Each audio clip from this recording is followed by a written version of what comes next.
আছেন? আলহামদুলিল্লাহ, বলো। স্যার, আমি একজনকে ওষুধ খাওয়াচ্ছি। মানে ওইটা হলো মাছ মেরে গিয়ে ওইভাবে ওষুধ খাওয়াতে খাওয়াতে হঠাৎ করে দেখা গেল টাইফয়েড হলো। সে ভালো আছে, হাইড্রোলিক চলছিল, কিন্তু প্রচন্ড জ্বর হওয়ার পরে অ্যালোপ্যাথি ওষুধ খেয়েছে, পরে দেখা যাচ্ছে টাইফয়েড হলো। তা আমরা বললাম যে ওনাদের যদি ভাইটাল কিছু ওষুধ দেই, তাহলে তো তার রোগ প্রতিরোধ ক্ষমতা ভালো থাকে। শহীদুল, শহীদুল। হ্যাঁ স্যার, হ্যাঁ, শুনছেন?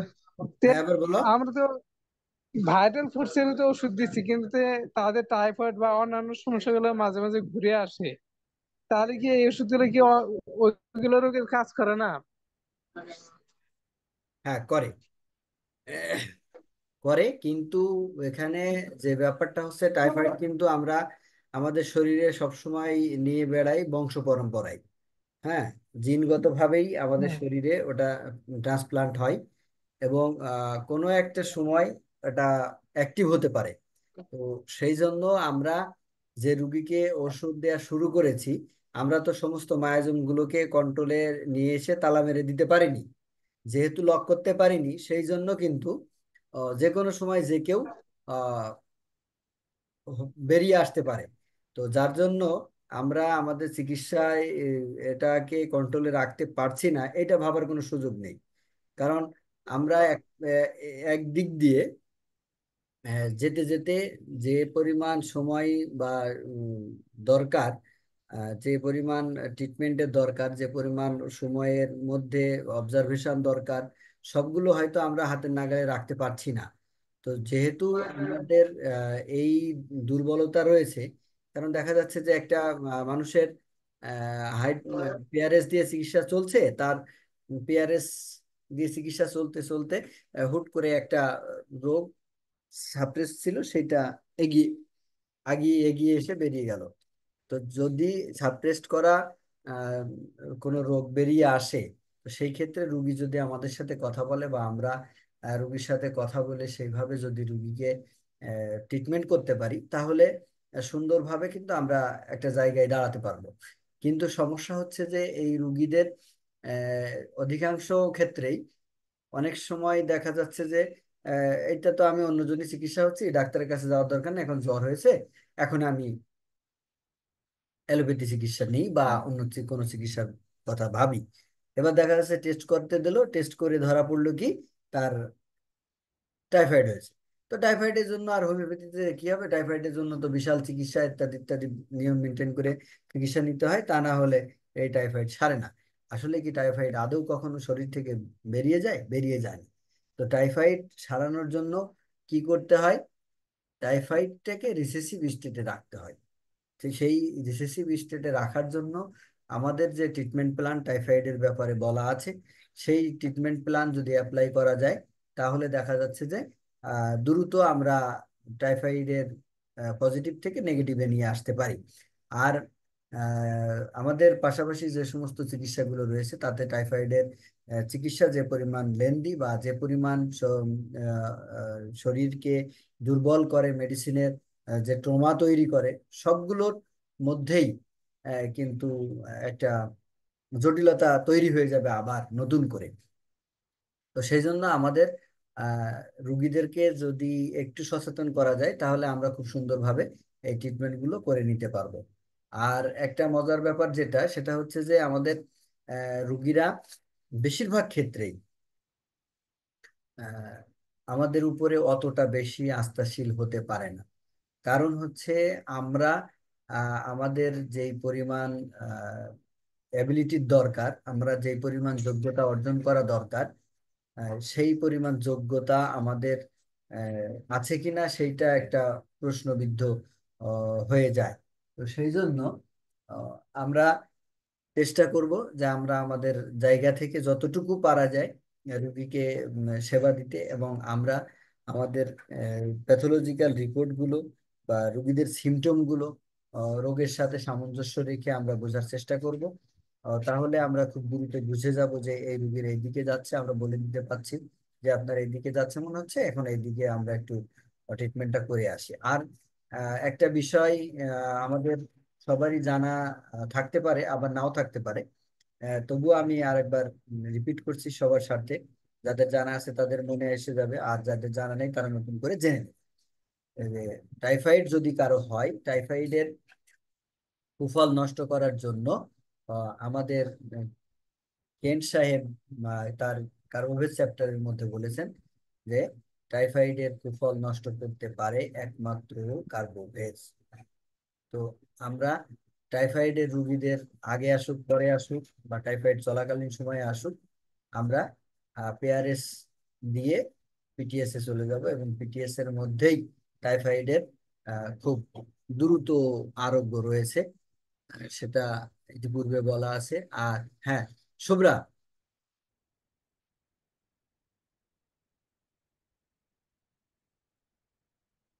হাত তুলেছেন, কথা বলেন। স্যার, হ্যাঁ। বাচ্চাটারে বলছিলেন হাইড্রো 03 খাওয়ানোর জন্য পর পর 4-5 বার। তো 3 বার খাওয়াইছি, পরে ওর কান্নাটা একটু থামছে এখন, আর কান্না করতেছে না। আর আমাদের মনে হইতেছে ওর প্রস্রাবে ইনফেকশন আছে আর কি, সেটা ডাক্তার বলছিল। প্রস্রাব করার আগেই ও অনেক কান্নাকাটি করে। এখন প্রস্রাব করছে ওষুধটা খাওয়ানোর পরে, এখন কান্নাকাটি বন্ধ হয়েছে। এখন যদি আচ্ছা, আবার কান্নাকাটি করে তাইলে কি হাইড্রো য- জিরো থ্রি খাওয়াবো নাকি? যখনই কান্নাকাটি করবে হাইড্রো 03 চলবে, হ্যাঁ। একবার বলছিলেন যে রাতে যদি কান্নাকাটি করে তাহলে কার্বোভেজ, না, যদি তাহলে ওটা কেন? 03-তে কাজ না হয়, তো তো সেই ক্ষেত্রে বলা ছিল, হ্যাঁ। ওই প্রসিডিওর গুলো হচ্ছে, একটাই কাজ না হলে আরেকটাই যেতে হবে, ঠিক আছে। আচ্ছা।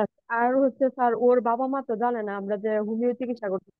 ওরা আবার ওর এই সমস্যার জন্য এলোপাথি ওষুধ খাওয়ায় আর কি।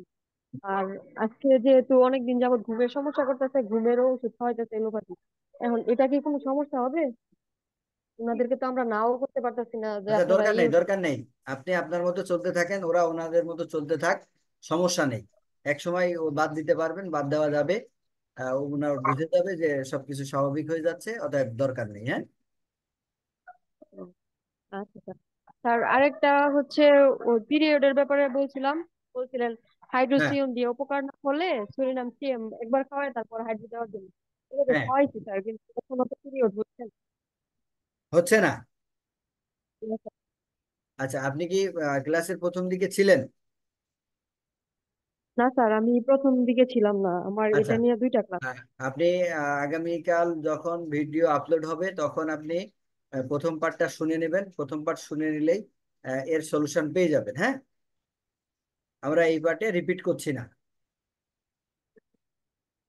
ঠিক আছে। ঠিক আছে। হ্যাঁ, ইউটিউব থেকে দেখে নেবেন যে আমরা কিভাবে বলেছি, সেইভাবে এটা করলে ঠিক হয়ে যাবে। আর কারো কিছু বলার আছে? স্যার, জি স্যার, কি স্যার বলা আমার আছে? স্যার আমার বাচ্চার তো ওই যে এখন 9 মাস চলে স্যার। এখন মোটামুটি আহ বাইরের যে খাবার, মাছ মাংস বা ডিম, এগুলা মোটামুটি খাইতে পারে আর কি। কিন্তু আমি আগেও আপনার সাথে আলোচনা করছিলাম আর কি, যে মায়ের বুকের দুধটাই খাইতে চায় না আর কি। সিএমটা শুরু করতে বলছিলেন আপনি, তা 18-21 পর্যন্ত গেছি, তারপরে আর যাইনি। পরে আর একটু ব্যস্ত ছিলাম, আপনার সাথে আর যোগাযোগ হয় নাই। মানে বকের দুধটা খাইতেই চায় না আর কি, একেবারে পরিমাণে কম। এছাড়া আর সবকিছু চলে আর কি এখন। আচ্ছা, ঠিক আছে, যতটুকু খাই একটা খাক, বাচ্চা। ওর পেটটা ভরা থাকতে হবে। এখন 6 মাস পার হয়ে গেছে, তো যতটুকু খেলো খেলো, আর না খেলেও বাড়তি খাবার দিয়ে ওর পেটটা ভরা ভরা রাখার ব্যবস্থা করতে হবে। এবং খুব ঘন ঘন কিন্তু খাওয়ানোর চেষ্টা করতে হবে, যেহেতু ও বুকের দুধটা কম খায়, ঠিক আছে। স্যার এমন একটা অবস্থা, রাত্রে ওইটা মানে যেমন রাত্রে 3টার সময় ওইটা ক্ষুধায় কাঁদে, তখন ওই আবার সুজি রান্না সুজি খাওয়ান লাগে, বা অন্য কোনো ফল, কলা টলা থাকলে কলা, বা ওই যে মুড়ি থাকলে ওগুলা দিলে তখন ঠান্ডা হয়। তারপরও এই বুকের দুধ খায় না, মানে যতক্ষণ সজাগ আছে ততক্ষণ তো দেওয়াই যায় না আর কি। ঘুমের ভিতরে দিলেও রিজেক্ট করে আর কি, মাঝে ভিতরে এই হলো অবস্থা। আচ্ছা, আচ্ছা, আচ্ছা, ঠিক আছে। সমস্যা নেই, আপনি ওর মাকেও একটু ট্রিটমেন্টের আওতায় রাখেন আর ওকেও ট্রিটমেন্টের আওতায় রাখেন। দুজনকেই ট্রিটমেন্টের আওতায় রাখেন। অনেক সময় দেখা যায় কিছু কিছু মায়ের বুকের দুধ ওইভাবে নিতে চায় না, হয়তো কোনো ঝামেলা থাকতে পারে। তো সেই জন্য ওর কাছে খাবার উপযোগী মনে হয় না, সেই জন্য ও খায় না। যাই হোক, আমরা ট্রিটমেন্টের আওতায় রাখবো, তাতে করে দেখা যাচ্ছে যে অনেক সময় বেশিরভাগ ক্ষেত্রেই ফল আসে। তো আপনি চেষ্টা করেন, আপনার হাতের মধ্যেই সবকিছু আছে। মাঝে মাঝে এটা নিয়ে আপডেট দিবেন, প্রয়োজনে ফোন করবেন, কোনো অসুবিধা নেই। হ্যাঁ, ঠিক আছে স্যার, ধন্যবাদ। আর কেউ কিছু বলবেন? স্যার আমার একটা পেশেন্ট আপনার এই মানে পুরাটা বছর ফোড়া উঠে গায়ে। আগে উঠতে পিঠে, এখন উঠে মুখে বুকে, কিন্তু কখনো বালাই না, পুরা বছর ছোট ছোট ফোড়া উঠে। এই জন্য কি করাবো নাকি? মানে কখনো থামা নাই, সব সময়। আচ্ছা, শুরু করা হয়েছে কি? জি না, এখনো শুরু করিনি, আজকে আসছে, উনি বলছে যে মানে সব সময় সারা বছর কখনো বন্ধ নেই এটা। এটার সাথে অ্যালার্জি জড়িত আছে, সেই জন্য এই প্রবলেম গুলো হয়। এই জন্য আমাদের শুরু করতে হবে সিএমডি। জি। যেমন অ্যালার্জি বা চুলকানি থাকলে আমরা টেনেন দিয়ে শুরু করি, এই ক্ষেত্রে কিন্তু ব্যাপারটা ওই রকম না। আমাদের সিএমডি শুরু করতে হবে এবং কাপিং করে দিতে হবে, আস্তে আস্তে সামনে এগিয়ে যেতে হবে, তারপরে দেখা যাক কি হয়। হ্যাঁ, ওনার মুখে এখনো বেশ কয়েকটা আছে, কিন্তু আহ, বেড়ে যায় কিনা আবার। মুখে তো অনেকটা আছে, আরো বেড়ে যায় পারবে কিনা। না। কাপিং কাপিং এ যদি 10টায় ভয় লাগে যে বেড়ে যেতে পারে, তাহলে আরো 3টে 4টে বাড়িয়ে দিতে হবে, তাহলে আর বাড়ার কোনো সম্ভাবনা নেই। এই ধরনের জি পেশেন্ট স্যার। খুব রিয়ার না, অনেক পাওয়া যায়, অ্যাভেলেবেল পাওয়া যায়। এজন্য ভয় পাওয়ার কোনো কারণ নেই, এগুলো অনেক ডিল করা হয়েছে। এগুলো খুব বেশি সময়ও লাগে না, তা খুব দ্রুত ঠিক হয়ে যায়। জি স্যার। আর কারো কিছু?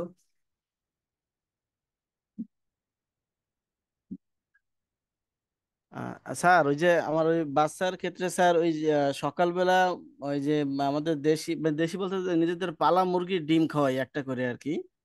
তা ওর ইচ্ছা দেখলে বোঝা যায় জন্য আরো আরো মানে খাইতেছে আর কি, কিন্তু একটার বেশি খাওয়ানো কি ঠিক হইবে? না না, একটার বেশি খাওয়ানোর দরকার নেই, একটাই খাক। একটাতে যে পরিমাণ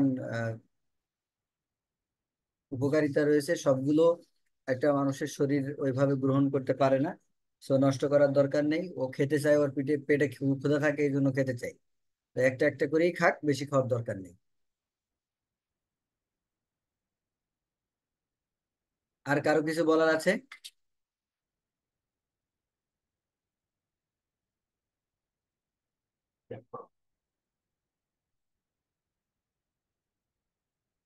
আর বাচ্চাদের ডিম খাওয়ার ক্ষেত্রে ইতিপূর্বে বলেছি, তবুও ব্যাপারটা আরো একবার বলে দিই, যে বাচ্চাদের ডিম খাওয়ার ক্ষেত্রে আমরা একটু সতর্কতা অবলম্বন করব। 4 বছর পর্যন্ত আমরা আমাদের ইচ্ছা মতো ডিম খাওয়াতে পারি। 4 বছর পার হয়ে গেলে তখন থেকে আমাদেরকে আমাদের বাচ্চাদের ডিম খাওয়ার ব্যাপারে বিশেষ সতর্কতা অবলম্বন করতে হবে। সেটা হচ্ছে যে মাসে বা সপ্তাহে একটা, মাসে তাহলে 4টে থেকে 5টা সর্বোচ্চ, এর বেশি ডিম দেওয়াটা ঠিক হবে না।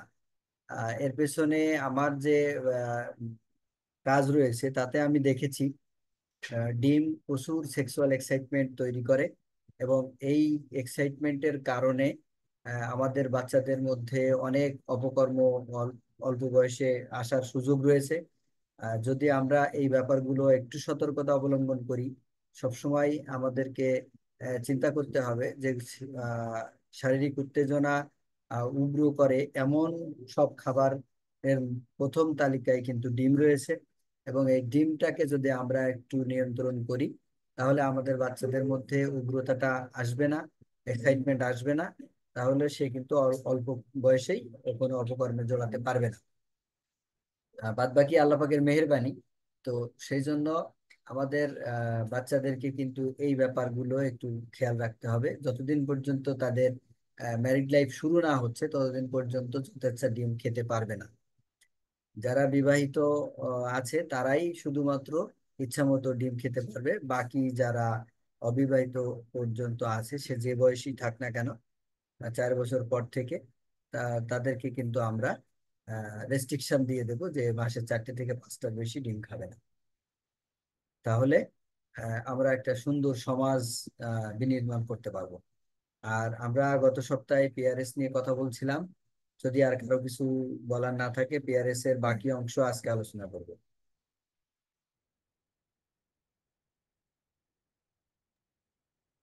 স্যার আমার আর একটু কথা আছে তো।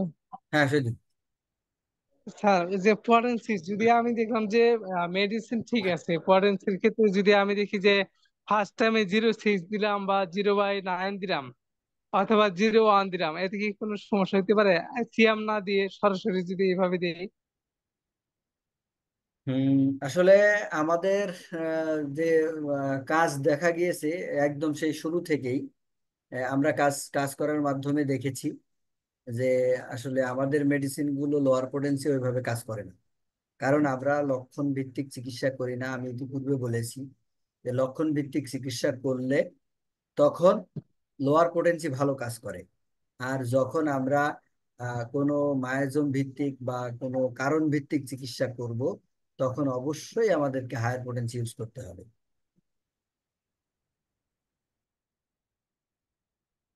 বোঝা গেছে শহীদুল? তবে আমার এই মতের যে দ্বিমত হয় না, অনেকেই বলতে পারেন যে আমরা তো করেছি তাতে তো ভালো রেজাল্ট পেয়েছি। সেটা আপনি লাকি ম্যান, পেয়েছেন। তবে বেশিরভাগ ক্ষেত্রেই কিন্তু সমস্যা হয়। এই জন্য আমরা নিয়ম অনুযায়ী শুরু করব সিএম দিয়ে, পরবর্তীতে দরকার হলে আমরা লোয়ার পদ্ধতিতে আসবো। আমরা গতদিন পিআরএস নিয়ে কথা বলছিলাম। পিআরএস এর কথা বলতে গিয়ে আমরা শৈশবেই ছিলাম, পিআরএস এর শৈশবটা কেমন যায়, তারপরে পিআরএস কিভাবে সামনের দিকে এগিয়ে যাবে সেই ব্যাপারগুলো আমরা এখন আলোচনা আনবো। তো পিআরএস কে আমরা যদি এখন 8 থেকে 10 বছর বয়স সে নিয়ে আসি বা তার থেকে সামনের দিকে নিয়ে যাই, আরেকটু প্রথমেই বলে দিই, পিআরএস কে কিন্তু আমরা দুটো ভাগে ভাগ করেছি। একটা হচ্ছে পজিটিভ পিআরএস, একটা হচ্ছে নেগেটিভ পিআরএস। এবং এই পজিটিভ পিআরএস এর আসলে সুনামের কোনো শেষ নেই। সে যত বড় হতে থাকবে তার ফ্যামিলি ওরিয়েন্টেশন, তার ফ্যামিলির সাথে যোগ সাজস মিলে থাকা, এবং সে যখন আহ, কোনো একজন ব্যক্তির সাথে তার সম্পর্কটা নিগুড় হওয়া এবং গভীরতা বৃদ্ধি পাওয়া, এটা কিন্তু বয়স বাড়ার সাথে সাথেই বাড়তে থাকবে। এবং পিআরএস এর পজিটিভ বাচ্চারা এগুলো আস্তে আস্তে আস্তে আস্তে যত বয়স হবে তত কিন্তু এই যে প্রথমে বলেছিলাম যে বাচ্চা এত মায়ের সাথে বা বাবার সাথে ডিপ অ্যাটাচমেন্ট, যার কারণে সে যদি বাথরুমে যেতে চায় সে বাথরুমেও তাকে নিয়ে যেতে হয়। এই পরিবেশ কিন্তু আস্তে আস্তে আস্তে আস্তে একটু দূরত্ব বজায় রেখে সে বাইরে অপেক্ষা করবে, বা সে সেখান থেকে একটু সরে আসার চেষ্টা করবে। কিন্তু একটা জিনিস মনে রাখতে হবে, সে কিন্তু চোখে রাখবে, যে তার চোখের সামনেই থাকতে হবে, চোখের বাইরে গেলে সেটা হবে না। সেটা সে মানতে পারবে না। এই জন্য আমাদের এই ডিপ অ্যাটাচমেন্টের ব্যাপারটাও খেয়াল রাখতে হবে, এবং ডিপ অ্যাটাচমেন্টের ব্যাপারটা খেয়াল রেখে আমাদেরকে সামনে এগিয়ে যেতে হবে। এই ফ্যামিলি ওরিয়েন্টেশনের কথা বললাম, যে পিআরএস এর মানুষগুলো যদি কোনো টাকা পয়সা হাতে পায় তখন সে কি করে, কোথাও গিয়ে যদি কোনো খাবার কেনে তাহলে সে নিজে কোনো রকম খাবার গ্রহণ না করে সবগুলো বাড়িতে নিয়ে নিয়ে চলে আসে। এবং নিতান্তই যদি কারোর সাথে মিশে কিছু খাবার গ্রহণ করতে হয়, তারপরে বাকিটা সে নিয়ে চলে আসে। বাকিটা নিয়ে চলে এসে বাড়িতে সবাই মিলে ভাগাভাগি করে খায়, এবং ভাগাভাগি করার ক্ষেত্রে ফার্স্ট প্রায়োরিটি দেয় সে, যদি বাড়িতে এসে দেখে যে খাবার নিয়ে যে তার পছন্দের মানুষটা এই মুহূর্তে বাড়িতে নেই, সে কিন্তু কোনোভাবেই তার এই খাবারগুলো বের করবে না। যখন তার প্রিয় মানুষটা বাড়িতে আসবে তখন সে তার কাছে এই খাবারগুলো দিয়ে বলবে, এখন সবাই মিলে খাবার ব্যবস্থা করো। তো এই ব্যাপারগুলো কিন্তু আমাদেরকে খেয়াল রাখতে হবে। যদিও আমাদের চিকিৎসা পদ্ধতিতে এখন এই আহ, যে প্যাথোফিলোসফির গুরুত্বটা অনেকটাই কমে গেছে, কম হয়ে এসেছে, তো তারপরেও আমাদেরকে এগুলো জানতে হবে। এই বিষয়গুলো নিয়ে কথা বলতে হবে, এবং এই বিষয়গুলোই কিন্তু রিয়েল হোমিওপ্যাথির জন্য খুব গুরুত্বপূর্ণ বিষয়। আর সব থেকে গুরুত্বপূর্ণ বড় বিষয় যেটা, সেটা হচ্ছে মেডিসিন ম্যানেজমেন্ট এবং মেডিসিন অ্যাপ্লিকেশন। এই এই বিষয়টার পরেই কিন্তু দ্বিতীয় ধাপে যে বিষয়টা রয়েছে সেটা হচ্ছে প্রত্যেকটা মেডিসিনের প্যাথোফিলোসফি সুন্দরভাবে জানা। এবং এই মানুষগুলো যদি তার প্রিয় ব্যক্তিকে হারিয়ে ফেলে, তাহলে সেই প্রিয় ব্যক্তির স্মৃতি আঁকড়ে থাকার জন্য সে অনেক কিছু করে। এবং আহ, এমনও দেখা যায় যে সে তার ওই প্রিয় ব্যক্তি যেই ঘরে বাস করতো বা সেই জিনিসটা দিত, দিয়েছিল তাকে গিফট হিসাবে, উপহার হিসাবে, সেই জিনিসগুলো কিন্তু সে সযত্নে তুলে রাখে, সব সময় যেন তার চোখের সামনে না পড়ে। কারণ যখনই তার চোখের সামনে এই জিনিসগুলো আসে, সেই স্মৃতি মনে করে সে কিন্তু কেঁদে ফেলে। তার জীবন চালানো একটু কষ্ট হয়ে যায় এবং সহজেই সে কিন্তু ভুলতে পারে না। দীর্ঘদিন তার এই সমস্যাগুলো থেকে যায়। তো এই জন্য কিন্তু আমাদের একটা বিষয় সবসময় খেয়াল রাখতে হবে, যে এই মানুষগুলোর যে অ্যাটাচমেন্ট, মানে আপনার সম্পর্ক কত গভীর, সম্পর্ক কতটা নিবিড়, সম্পর্ক কতটা নিগুড়, সেই ব্যাপারগুলো কিন্তু আমাদের খেয়াল রাখতে হবে। এই মানুষগুলো কিন্তু রাগী। রাগীর মধ্যে আবার তিন ধরনের রাগী। এক ধরনের রাগ, সে প্রচন্ড রেগে যায়, প্রচন্ড রেগে গিয়ে নেগেটিভ, নেগেটিভ যেটা বলেছি, নেগেটিভ হাইড্রোফোবি নামের মতো, তার প্রচন্ড রাগারাগি, প্রচন্ড ভাঙচুর করে ফেলে, এবং তার জন্য তার তেমন কোনো অনুশোচনাও নেই। আর আরেকটা রাগ, সেটা হচ্ছে যে তার প্রচন্ড রাগ হয়, রাগ হলে বেশ কিছু কথা বলে ফেলে, এবং বলে ফেলার পরে হয় বেশ অনুশোচনা হয় যে কেন এই কথাগুলো আমি তাকে বললাম, আমি তো না বলতেই পারতাম। এতদিন ধরে তার এই আহ, সমস্যাগুলো আমি ধৈর্য ধরে সহ্য করে আসছি, আজকে কেন বললাম? সে বেচারা আমার উপরে কষ্ট পেল, এই কষ্টটা না দিলেই ভালো করতাম। পরবর্তীতে এই অনুশোচনা থেকে তার কাছে আবার ক্ষমা প্রার্থনা করা, যে আমার ক্ষমা করে দাও, আমার ভুল হয়ে গেছে, আমি এই কাজটা করতে চাইনি, রাগের মাথায় এটা করে ফেলেছি, বলে ফেলেছি, ইত্যাদি ইত্যাদি বিষয়গুলো যেভাবে মানুষকে কনভিন্স করা যায়, ঠিক সেইভাবে সে কনভিন্স করার চেষ্টা করে। এবং পরবর্তীতে কনভিন্স হয়েই যায়। ম্যাক্সিমাম মানুষ যখন কারো কাছে মাপ চায়, তখন কিন্তু সে আহ, মাপ করে দেওয়ার জন্য মনটা আস্তে আস্তে নরম হয়ে যায়। তো এই মানুষগুলো কিন্তু তার অনুশোচনা থেকে তার কষ্টের কথাগুলো, যে কথাগুলোর কারণে মানুষ কষ্ট পেতে পারে, সেটা তার হতে পারে প্রিয়জন, হতে পারে ফ্যামিলির লোকজন, হতে পারে বন্ধু বান্ধব, পরিচিত জনের মধ্যে, যে কোনো জায়গায় এই মানুষগুলো যদি ভুল করে ফেলে বা কাউকে কষ্ট দিয়ে ফেলে, তাহলে কিন্তু সে ক্ষমা চেয়ে নেয়। এবং এই ক্ষমা চেয়ে নিয়ে সে মোটামুটি শান্তিতে থাকতে পারে। যতক্ষণ পর্যন্ত সে ক্ষমা চাবে না, বা যতক্ষণ পর্যন্ত সে তার ওই অনুশোচনার জায়গা থেকে সে ক্ষমা প্রার্থনা করতে পারবে না, তার মনে যদি না হয় যে সে মানুষটা আমাকে ক্ষমা করেছে, তাহলে তার অনুশোচনা কিন্তু বন্ধ হবে না। আরেক ধরনের রাগ, সেটা হচ্ছে মানুষটার রাগ হয়, রাগ হলেও সে কিছু বলতে পারে না। আমরা ধরে নিই যে এই মানুষগুলোর হয়তো কোনো রাগ নেই। এই মানুষগুলোকে যদি জিজ্ঞেস করা হয় যে আপনার রাগ আছে কিনা, সে বলে না, আমার কোনো রাগ নেই। মানুষের রাগ নেই, সেটা হচ্ছে একদমই নির্বোধ মানুষের, যার কোনো বোধ নেই, স্মৃতিশক্তি কাজ করে না, যে সুস্থ মানুষ না। তাকে অ্যাপারেন্টলি আমরা যাকে সুস্থ বলি, সেই সব সুস্থ মানুষের কোনো কটু কথা বা খারাপ ব্যবহার আহ, রাগে পরিণত করে না। কিন্তু এমন কিছু মানুষ পাওয়া যাবে, বেশিরভাগ মানুষ যাদের রাগ নেই বলে মনে হয়, তাদেরকে যদি আমরা একটু ফুটিয়ে জিজ্ঞাসা করি যে আপনার রাগ নেই নাকি রাগ হয় কিন্তু কিছু বলেন না, ম্যাক্সিমাম ক্ষেত্রে আপনার রুগী আপনার সামনে বসে স্বীকার করে ফেলবে যে আমার রাগ হয় কিন্তু আমি কিছু বলি না। কেন বলি না?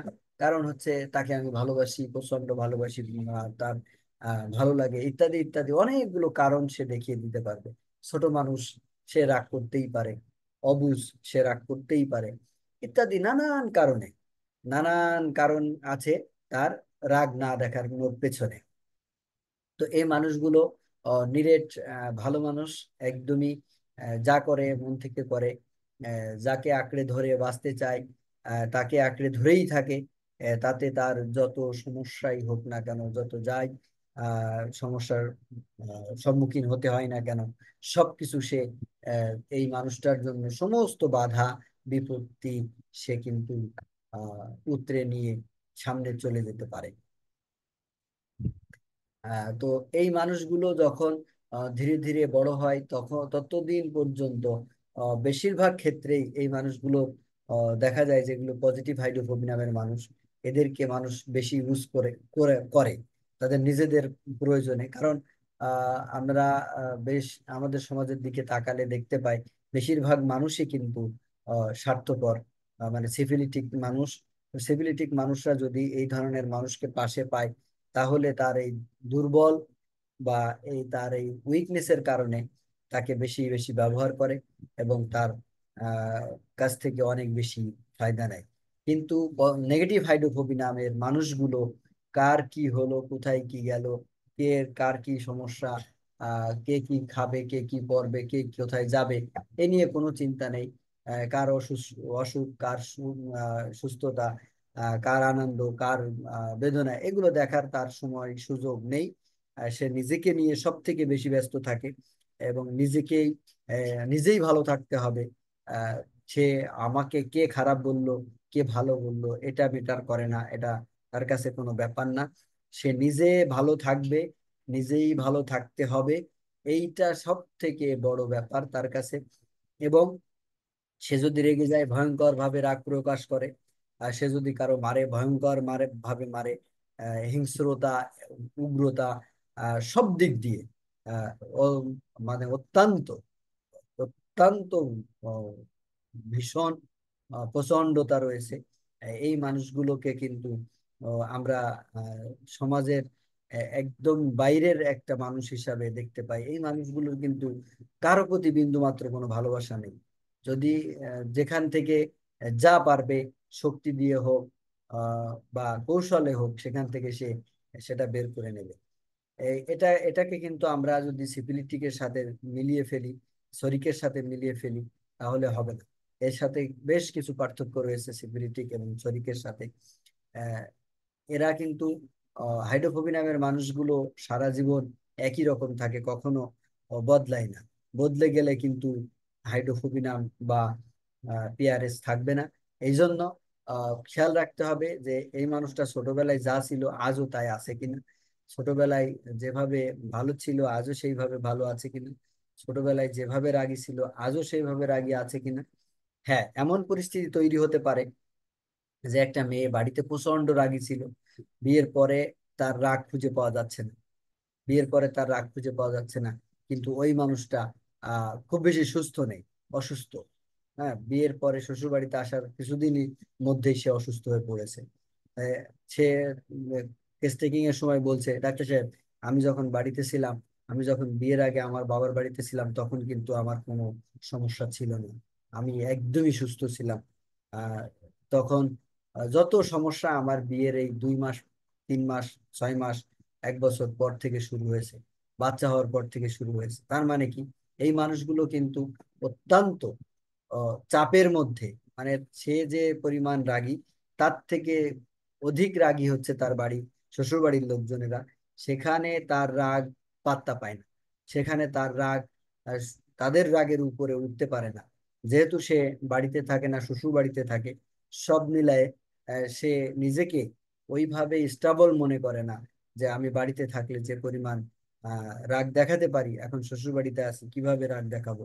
যে যা বলে সব সহ্য করে। যেই মানুষটা 2 বছর আগে বাপের বাড়িতে থাকাকালীন একেবারে গরম তেলের উপরে পানি দিলে যেভাবে রিয়াকশন হয়, কথা বললেই ওইভাবে রিয়াকশন হতো, রেগে গেলে ওই রকম রিয়াকশন করতো, সেই মানুষটা কিন্তু আজকে শ্বশুর বাড়িতে আসার পর কোন রকম রিয়াকশন দেখাচ্ছে না, কোন রকম সেই রকম রিয়াকশন দেখাচ্ছে না। সেই মানুষটা এই রাগটা চেপে রাখতে রাখতে অসুস্থ হয়ে পড়েছে, আপনার কাছে এসেছে, আপনি কেস টেকিং করেছেন।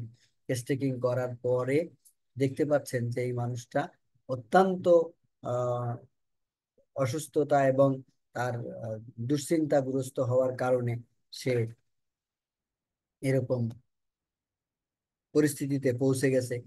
তো আমরা যদি রাগের কথা জিজ্ঞাসা করি, হয়তো শ্বশুরবাড়ির লোক থাকার কারণে সে বলতে পারছে না যে রাগ তার কেমন ছিল, রাগ রেগে গেলে সে কি করতো। এখন শ্বশুরবাড়িতে আসার পরে সে তার রাগটা দেখাতে পারছে না, চেপে রাখতে হচ্ছে, চাপতে চাপতে চাপতে চাপতে সে আজকে এই পরিমাণ অসুস্থ হয়ে দাঁড়িয়েছে। তো যাই হোক, আমরা কেস টেকিং করার সময় আহ, সমস্ত দিক সুন্দরভাবে খেয়াল করব এবং সব দিক সুন্দরভাবে গুছিয়ে কেস টেকিং সাজাবার চেষ্টা করব। এবং এই পর্যন্ত আমরা যে আলোচনা করলাম পিআরএস নিয়ে, এই আলোচনা প্রথম গত শনিবার এবং আজকের এই পাঠ মিলিয়ে যদি কেউ সুন্দরভাবে একটা নোট তৈরি করে, তাহলে আমার মনে হয় তার পিআরএস বুঝতে আর অসুবিধা থাকবে না।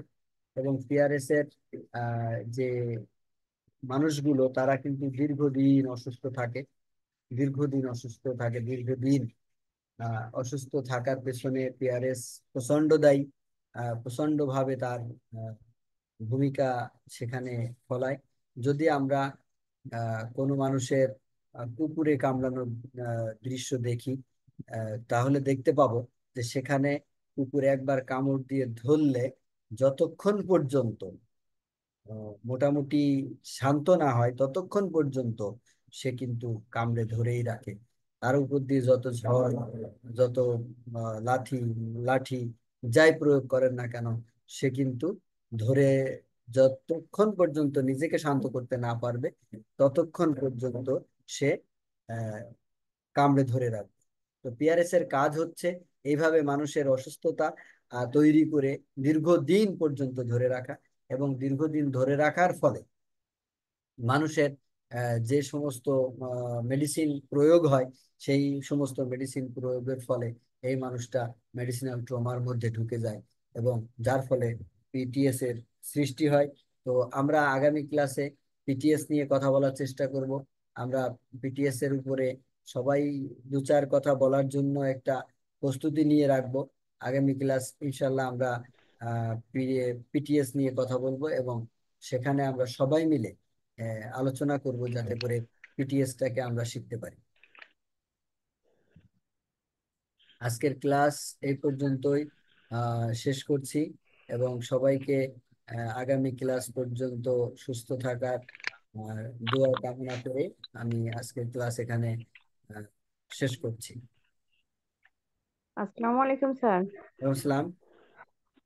স্যার আমি আজকে নতুন প্রথম ক্লাস করলাম। আমরা মনির মাস্টার শুনি রংপুর থেকে। স্যার আমার ইয়েটা যদি আপনি একটু ইয়াদ করে দিতেন, আমি একটু আপনার ক্লাসটা করতে পারতাম। আমি শহীদুল ভাইয়ের কাছে ইয়ে নিয়েছি, নিয়ে আচ্ছা, আমি জয়েন আপনি করছি। আপনি আমার হোয়াটসঅ্যাপে আপনার নাম্বার দিয়ে আপনি ক্লাস করতে চান এইটা লিখে, আপনার নাম লিখে পাঠাবেন, আমি আপনাকে জয়েন করে দেবো। Thank you sir. ঠিক আছে। জি স্যার। হুম। আর কেউ কিছু বলবেন? তাহলে আজকের মতো আল্লাহ হাফেজ সবাইকে।